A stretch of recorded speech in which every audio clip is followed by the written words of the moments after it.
अस्सलाम वालेकुम नाज़रीन, सिंध ऑनलाइन टीवी में भलीकार आवां मोहम्मद पमर शामिल करूं था हिन वक्त जो खबरूं।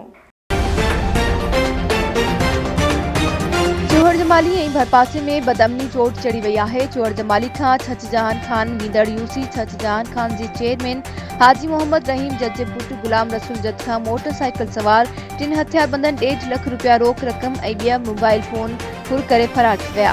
जंहिंखां पोइ मछलियुनि माण्हुनि रस्ते खां अॼु सुबुह ताईं 8 कलाकनि खां वरे अंग में छछजहान खान जे रहवासीन हाजी मोहम्मद रहीम जत उर्स जत आगो खान जत जी अॻवाणी में चोहर जमाली जे शाहबंदर चौक वटि सजावल रोड ते टायर साड़े एहतिजाजन रोड ब्लॉक करे छॾियो आहे।